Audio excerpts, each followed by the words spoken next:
بھی یہ بات انہوں نے یہ شامل کر لی کہ 6 دن جو ہے اللہ نے زمین اور آسمان بنائے 6 دنوں میں، اور جو کچھ اس کے درمیان ہے کائنات میں یہ سب کچھ اس کی تخلیق کی، 7ویں دن جو ہے آرام کیا۔ تو یہ ان کی خود ساختہ بات ہے، اس کا جواب یہاں پر دیا گیا قرآن نے ان پچھلی کتابوں میں جو انہوں نے تحریف کر کے خود اپنے پاس سے اضافہ کر لیا تھا، اس میں اللہ نے جواب دیا ہے وما مسنا من لغوب، کہ مجھے کسی تکان نے چھوا نہیں، ایسا نہیں کہ میں تھک گیا ہوں گے ایک دن کے لیے میں وقفہ کر رہا ہوں۔ یہاں پر یہ بات ذہن میں رکھ لیجیے گا، جیسے میں نے کل بھی آپ کو بتایا تھا کہ سورہ جمعہ جس وقت ہم پڑھتے ہیں تو رسول اللہ صلی اللہ علیہ وسلم نے ہمیں بتایا کہ ہمیں جو ہے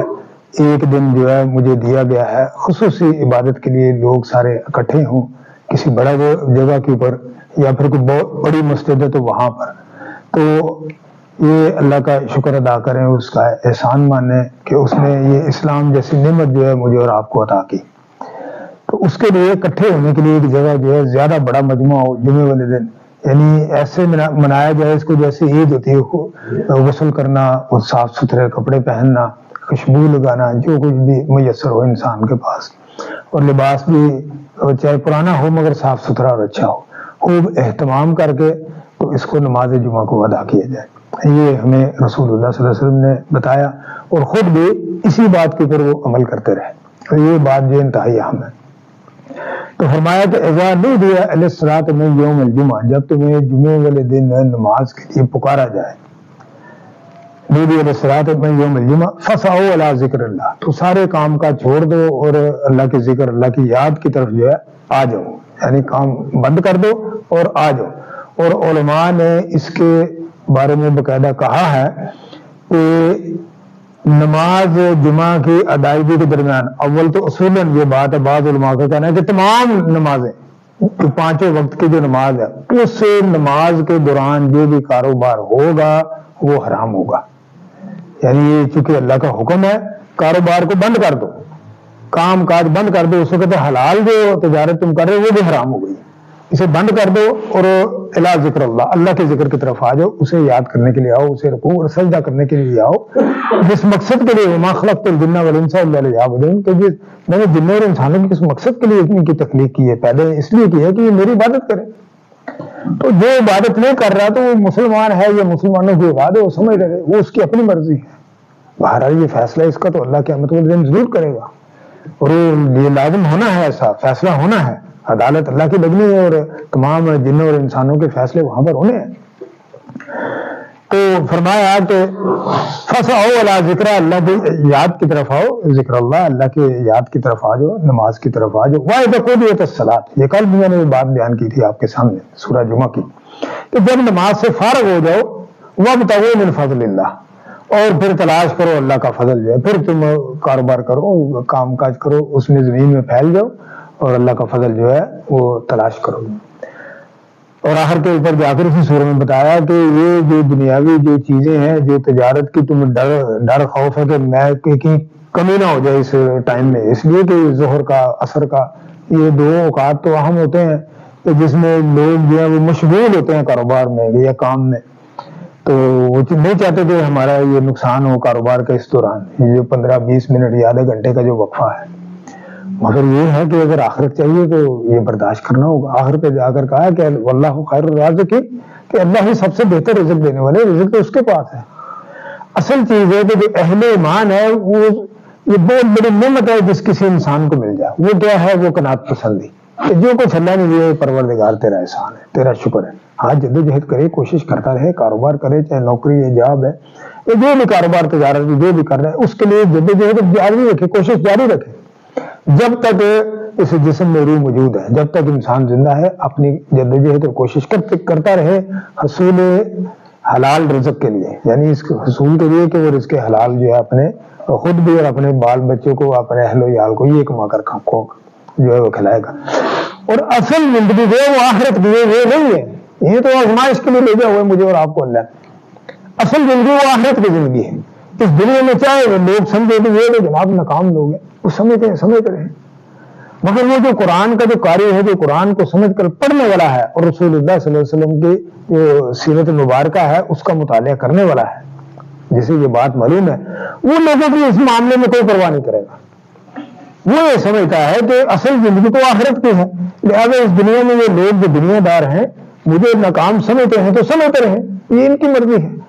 مگر میں یہ سمجھتا ہوں, میں یہ جانتا ہوں کہ اگر میرا رب مجھ سے مطمئن ہے, وہ خوش ہے, راضی ہے, میں رسول اللہ صلی اللہ علیہ وسلم کی نقشہ قدم کے اوپر چلتے ہوئے ان کی پیروی اختیار کرتے ہوئے اگر تو میں اپنی زندگی گزار رہا ہوں تو الحمدللہ میں کامیاب ہوں,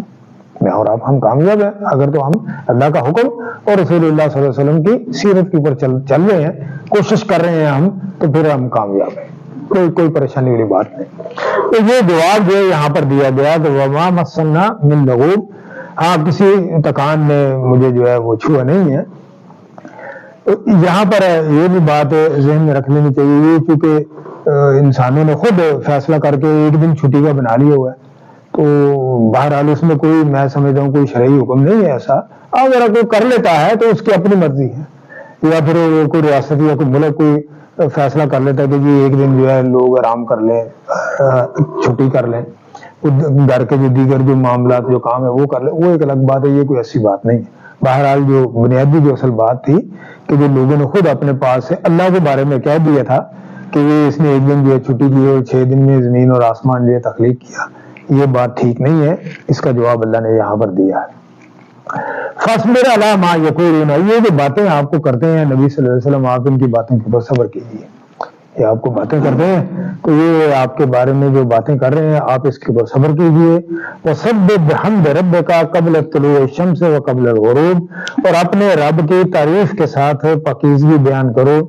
سورج کے طلوع کے وقت اور غروب سے قبل. یہ یہاں پر 2 نمازوں کا حکم ہے, ایک فجر کی اور دوسرا عصر کی. تو یہ جو چونکہ میں نے آپ کو شروع میں اس سورہ کے شروع میں بتایا تھا کہ یہ پہلے ابتدائی جو 4 سال ہیں ان میں اس سورہ کا نزول ہوا تھا. باقاعدہ جو 5 وقت کا نماز ہے وہ تو 10ویں یا 11ویں سال جس وقت معراج ہوئی تو اس وقت حکم جو ہے اترا تھا کہ 5 نمازیں دن میں مسلمان جو ہے اہل ایمان وہ پڑھیں, ادا کریں. تو یہ اس وقت کا ہے. تو اس میں کچھ جو ہے پھر جیسے سورہ مزمل میں آتا ہے کہ کچھ رات کے پیر میں آپ اللہ کی عبادت کریں, وہ پھر تہجد کی نماز ہو گئی. تو اس کے بعد خود صحابہ کرام جو کوئی بھی ایمان لاتے مسلمان ہو جاتے تو وہ اپنے شوق سے رسول اللہ صلی اللہ علیہ وسلم کو دیکھ کر تو وہ بھی ادا کرتے تھے. بہرحال پھر اسی سورہ میں بعد میں اللہ تعالیٰ نے اس میں تخفیف کر دی. تو اب جو ہے اگر جتنا کچھ ہو سکے, ظاہر ہے کہ سارا دن بھی آپ نے کام کرنا ہے, کسی نے تجارت کرنا ہے, کسی نے حصول رزق کی خاطر سفر کرنا ہے, تو اللہ نے خود تخفیف کر دی کہ وہ اب جو آسانی سمجھے تو اس کے لیے وہ یہ نماز ادا کرے جو قیام اللیل ہے, یعنی یہ تہجد کی نماز ہے. باقی جنہوں نے کام کاج کرنا, چونکہ اللہ نے خود دیکھ لیا کہ یہ ممکن نہیں, تو وہ ایک جو داعی اللہ جو علماء ہیں جنہوں نے اللہ کے دین کی دعوت دینی ہوتی ہے, لوگوں کو واضح نصیحت کرنی ہوتی ہے, میں یہ سمجھتا ہوں کہ انہیں تو فرض کی طرح اس نماز کو ادا کرنا چاہیے. اس لیے کہ قوت جو حاصل ہوتی ہے وہ قیام اللیل سے ہوتی ہے. رات کو اپنے رب کے سامنے سر سجود ہونا, سر اللہ کے سامنے رکھنا, ماتھا ٹیکنا, رکوع کرنا جب کہ کوئی بھی نہ دیکھ رہا ہو, وہ خود انسان کو معلوم ہے تو یا پھر اللہ کو معلوم ہے. تو لہذا اس سے ایک جو داعی اللہ ہے, جو اللہ کے دین کی دعوت دینے والا ہے, اسے جو ایک قوت حاصل ہوتی ہے. پھر وہ ایک وقت ایسا ہوتا ہے کہ جب اللہ اور اس کا بندہ اس کے درمیان کوئی حجاب نہیں ہوتا, آپس میں ایک دوسرے سے بات چیت کرنا, تو یہ جو ہے بڑا اہم وقت ہے. اس کے لیے بہت ضروری ہے جو داعی اللہ ہے, جو اللہ کے بندوں کو اللہ کی طرف بلانے والا ہے, اللہ کے دین کی طرف بلانے والا ہے, لوگوں کو واضح نصیحت کرنے والا ہے. تو یہ علماء جو ہیں انہیں چاہیے کہ ضرور اس نماز کا اہتمام کریں. تو فرمایا کہ فصبر, آپ نبی صلی اللہ علیہ وسلم یہ جو باتیں کر رہے ہیں آپ ان کی باتوں کے اوپر صبر کیجیے. الا ما یقولون, جو کچھ یہ باتیں آپ سے کہتے ہیں. وسبح بحمد ربک, بس آپ اپنے رب کی پاکیزگی بیان کیجیے تعریف کے ساتھ. قبل طلوع الشمس, یعنی جو سورج ہے اس کے طلوع ہونے سے پہلے, یعنی فجر کے وقت, و قبل الغروب, اور مغرب سے پہلے. یہ ایک حدیث مبارکہ میں آتے ہیں یہ 2 نمازیں جو ہیں ان کی بڑی اہمیت ہے. رسول اللہ صلی اللہ علیہ وسلم کا فرمان ہے کہ یہ ان اوقات میں اللہ تعالیٰ فرشتوں کی ڈیوٹی جو ہے وہ تبدیل کرتا ہے. یعنی صبح والا فرشتہ چلا جاتے ہیں اور جو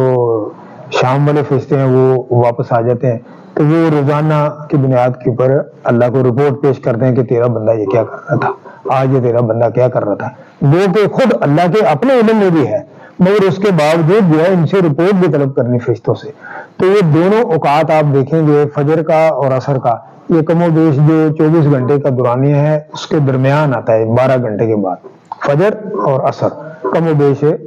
اس درمیان آتا ہے یہ وقت. اور ان دونوں نمازوں کی بڑی اہمیت جو ہے وہ رسول اللہ صلی اللہ علیہ وسلم نے بتائی ہے. ایک حدیث مبارکہ میں آتا ہے وَمِنَ اللَّيْلِ فَسَبِّحُوا وَأَدْبَارَ السُّجُودِ, اور رات میں پس اس کی پاکیزگی بیان کرو اور نمازوں کے بعد بھی, یعنی نمازیں جب ادا کر لو تو اس کے بعد بھی جو تسبیح رسول اللہ صلی اللہ علیہ وسلم نے ہمیں بتائی ہے, سبحان اللہ, الحمدللہ, اللہ اکبر, تو اس کے بعد بھی تسبیح جو ہے بیان اپنے رب کی کیا کرو. مزید اذکار جو حدیث مبارکہ میں موجود ہیں وہ بھی ہیں, تو اس طریقے سے بھی جب نماز ادا کر چکو تو پھر بھی یہ ادا کیا کرو, اپنے رب کی پاکیزگی بیان کیا کرو. وادبار السجود, اور نمازوں کے بعد بھی. واستمع یوم یناد المناد من مکان قریب, اور کان لگا کر سنو کہ جس دن پکارنے والا قریب جگہ سے ہی پکارے گا. یعنی کہ ایسے کوئی دور کی آواز نہیں ہوگی, ایسے ہوگا کہ جیسے ہمارے کانوں میں کوئی آواز دے رہا ہے, قریب سے ہی پکار رہا ہے. یہ جب نفع سور پھونکا جائے گا تو اس وقت جو ہے یہ آواز آئے گی. تو پوری اس دنیا میں کوئی بھی انسان ایسا نہ ہوگا, ہاں وہ مسلم ہو یا غیر مسلم, جو کوئی بھی ہوگا, ہر انسان کے کانوں میں آواز آئے گی اور ایسے وہ سمجھیں گے جیسے قریب سے پکار رہا ہے. واستمع یوم یناد المناد من مکان قریب, اور کان لگا کر سنو کہ جب وہ پکارنے والا قریب جگہ سے پکارے گا. یوم یسمعون الصیحۃ بالحق, جس دن وہ حق کے ساتھ چیخ سنیں گے. ذالک یوم الخروج, یہ قبروں سے باہر نکلنے کا وقت ہوگا. یہ وہ وقت ہوگا کہ جب قبروں سے تم, میں اور آپ, ہم سب باہر نکلیں گے. بے شک انا نحن نحیی و نمیت, بے شک ہم ہی زندگی دیتے ہیں اور ہم ہی مارتے ہیں. وعلینا المصیر, اور ہمارے ہی طرف لوٹ کر آنا ہے. یعنی مجھے اور آپ کو اللہ نے تو اس دنیا میں بھیجا ہوا ہے آزمائش کے لیے. وہ جیسے میں نے آپ کو بتایا کہ ایسے ہی ہماری حالت تو یہ ہے, جو مومن مسلمان ہے, اہل ایمان ہے, اس کی حالت تو ایسے ہے کہ جیسے ایک مسافر ہے ٹرین کے اوپر بیٹھا ہوا ہے, تو یہاں سے بیٹھا اور وہاں جا کر اتر جائے گیا, اور تھوڑی دیر کے لیے بیٹھا ہے. اس آدمی اس میں 2 بیگ پکڑے ہوئے ہیں, وہ اس کے اپنے ہی بیگ ہیں دونوں, ایک میں نیکیاں ہیں, دوسرے میں برائیاں ہیں. جو کچھ بھی اس نے کی ہے ساری زندگی, جو کچھ اس کی کمائی ہے وہ بیگ ہیں دو. تو یہ حالت یہ ہے کہ مومن مسلمان کی اتنی ہوتی ہے, دونوں چیزیں اس کے پاس ہوتی ہیں, یعنی اس کے روح کے ساتھ بن جاتی ہیں. جیسے میں نے آپ کو بتایا کہ ہم نے بنی اسرائیل میں جیسے پڑھا, اقرا کتابک کفا بنفسک الیوم علیک حسیبا, تو قیامت کے دن جو ہے اللہ تعالیٰ کہے گا کہ یہ تم اپنا مال نامہ خود ہی پڑھ لو. جس وقت تمہاری جان نکلی تھی تو فرشتے تمہیں قبر میں ڈال کر آ گئے تھے, تو وہ تعویذ کی طرح جو تمہارا مال نامہ ہے تمہارے گلے میں لٹکا دیا. اقرا کتابک, اپنی کتاب کو خود ہی پڑھ لو. کفا بنفسک الیوم علیک حسیبا, آج تم حساب کسی سے پوچھنے کے لیے تم خود ہی حساب کر سکتے ہو. تمہیں پتا ہے کہ تم نے کیا کیا ساری زندگی میں. آج جیسے ہم پڑھ کر آئے کہ بالکل آج تمہاری نظر بڑی تیز ہے, تو سب کچھ تمہارے سامنے, آنکھوں کے سامنے آ جائے گا میں نے کیا کچھ کیا تھا. یعنی کہ وہ جو انسان کی جو عمر آتی ہے نا, وہ جس میں لہو کے ساتھ لعب, یہ دونوں چیزیں جب مل جاتی ہیں, یعنی لڑکپن کی عمر سے تھوڑا اوپر جاتا ہے, جب شہوات بھی وہ بھی نمایاں ہو جاتی ہے, اور یہ چیزیں جب آ جاتی ہے اس وقت سے لے کر تو موت آنے تک, جو کچھ بھی اس نے کیا ہے اچھے یا برے عمل سارا کچھ اس کے سامنے آ جائے گا. تو اقرا کتابک, اپنی کتاب کو خود ہی پڑھ لو. کفا بنفسک الیوم علیک حسیبا, آج تم حساب کرنے کے لیے خود ہی کافی ہو. تو فرمایا کہ انا نحن نحیی و نمیت والیہ المصیر, اور ہم ہی مارتے ہیں اور ہم ہی زندہ کرتے ہیں, اور ہماری ہی طرف لوٹ کر آنا ہے. یوم تشقق الارض عنہم سرعا, جس دن زمین ان سے شک ہو جائے گی اور جلدی کرتے ہوئے نکلیں گے. ذالک حشر علینا یسیر, یہ حشر ہے ہمارے لیے آسان. حشر جیسے سورہ حشر بھی آگے آئے گی, تو سورہ حشر میں بھی جیسے میں نے آپ کو بتایا کہ حشر سے مراد کیا ہے کہ بہت بڑا انسانوں کا اجتماع، یعنی جس وقت اولاد آدم کے اور آخری انسان آنے تک قیامت تک کے لیے سارے کے سارے لوگ جو ہے وہ اکٹھے ہوں گے ایک جگہ کے اوپر، تو اسے کہتے ہیں یوم الحشر۔ ذالک حشر علینا یسیر، یہ حشر ہمارے لیے بڑا آسان ہے کہ اس تمام انسانوں کو ہم اکٹھا کر لیں، ایک جگہ جمع کر لیں۔ نحن عالم، ہم جانتے ہیں، بما یقولون، جو وہ کہتے ہیں، وما انت علیہم بجبار، تم ان کے اوپر جبر کرنے والے نہیں ہو، یعنی یہ نبی صلی اللہ علیہ وسلم آپ ان کے اوپر جبر کرنے والے تو نہیں کہ زبردستی جو حالت کفر میں رہنا چاہتا ہے اور کفر میں مرنا چاہتا ہے آپ زبردستی میں اسلام مسلمان کریں۔ ہم جانتے ہیں، یعنی اللہ کہتا ہے کہ ہم جانتے ہیں، نبی صلی اللہ علیہ وسلم مجھے معلوم ہے، آپ ان کے اوپر جبر کرنے والے نہیں۔ یہ قرآن تو ایک کھلی کتاب ہے، اللہ تعالیٰ نے پوری دنیا کے انسانوں کے سامنے رکھ دی ہے کہ میرے بندو یہ میرا قرآن ہے، اسے پڑھو سمجھو تو میرے مقرب بن جاؤ، جو میں نے حکم دیا ہے، جس چیز سے تمہیں منع کیا ہے اس سے رک جاؤ، جو کہنے کا کرنے کا تمہیں حکم دیا ہے میرے حکم کے مطابق اگر چلو گے تو میرے مقربین میں شامل ہو جاؤ گے۔ وما انت علیہم بجبار، اور تم ان پر جبر کرنے والے نہیں۔ فذکر بالقرآن من یخاف وعید، اور آپ صلی اللہ علیہ وسلم ان کو نصیحت کیجیے قرآن کے ساتھ جو میری وعید اور عذاب سے ڈرتا ہے، یعنی کوئی بھی کسی قسم کی واضح نصیحت کسی چیز سے ہو نہیں سکتی، یعنی نہ میری بات سے ہو سکتی ہے، نہ کسی بابے کی بات سے، نہ کسی بزرگ کی بات سے۔ جب بھی واضح نصیحت کرنی ہے قرآن سے ہی کرنی ہے، جو کچھ اللہ نے قرآن میں بیان کیا ہے مانو وہی لوگوں کو سنا رہا ہے اسی کے ذریعے سے، اور جو میرے ڈرتا ہے مجھ سے، یعنی یہ قرآن کے ذریعے واضح نصیحت کیجیے، جو اس سے ڈرتا ہے میری وعید سے وہ تو اہل ایمان ہے، وہ تو ایمان لے گا۔ تو جو اپنی ڈٹائی، اپنی ضد، ہٹ درمی اور اس چیز کے اوپر ڈٹا رہا تو پھر جو ہے وہ کافی ہے، وہ جہنم کے لیے قیامت والے دن فیصلہ تو میں نہیں کرنا ہے، میرے سامنے تم سب انسانوں نے آنا ہے۔ اللہ تعالیٰ سے دعا ہے کہ پروردگار ہمیں عمل کی توفیق عطا فرمائے۔ وآخر دعوانا ان الحمدللہ رب العالمین۔